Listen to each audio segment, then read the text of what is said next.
Hello bachcho, let's read this question. So the question says, evaluate the use of media by the Nazis to popularize their ideology in Germany. Nazis ने media को कैसे use किया अपनी ideology popularise करने के लिए Germany में. Let's see the second part.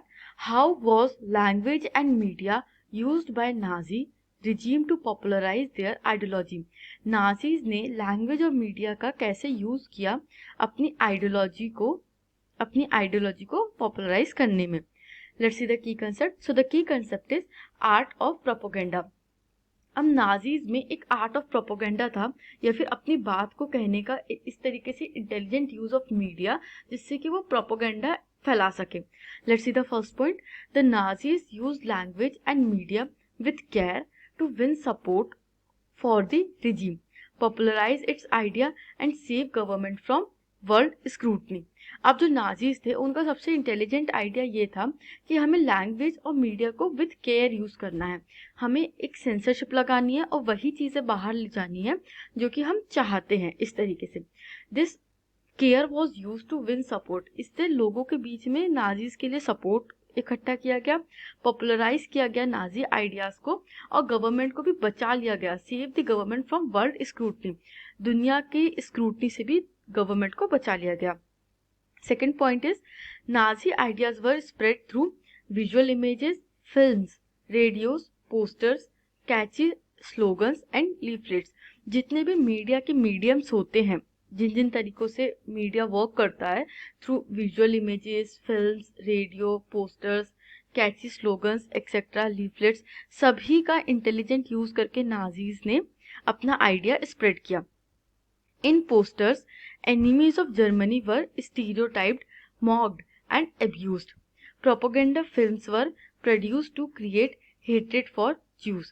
अब जो भी पोस्टर्स बनाते थे उसमें जर्मनी के एनिमीज को, जर्मनी के जो दुश्मन थे, उनको ऐसा स्टीरियोटाइप कर दिया जाता था कि ये ऐसे दिखते हैं and they used to do this thing. इस तरीके से उनका मजाक बनाया जाता. They were mocked and they were abused.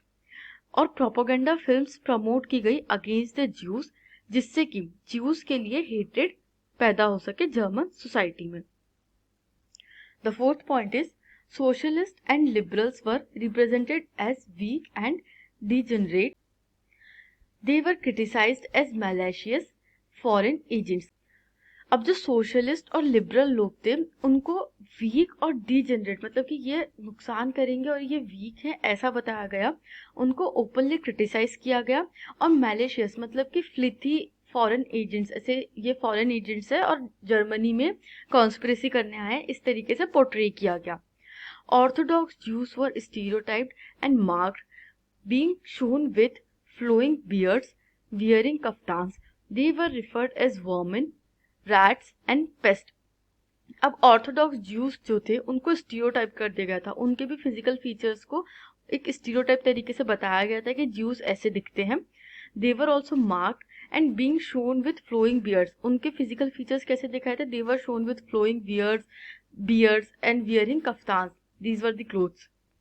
ऐसे कफ्तान पहने हुए हैं और जिनकी दाढ़ी बड़ी हुई है, ऐसा दिखाया जाता था. और उनको रेफर किया जाता था एज वर्मिन, कीटाणु, चूहे या पेस्ट की तरह उनको रिफर किया जाता था. And the last point is through media Nazism worked on the minds of the people and turn their hatred at those marked undesirable. अब मीडिया के थ्रू एक माइंड गेम खेला गया नाजिज्म के द्वारा, and they worked on the minds of the people, और hatred turn कर दी लोगों की टूवर्ड्स द अनडिजायरेबल. इस तरीके से नाजी जर्मनी में मीडिया के थ्रू प्रोपोगेंडा फैलाया गया था. I hope you understood this question. Thank you and best of luck.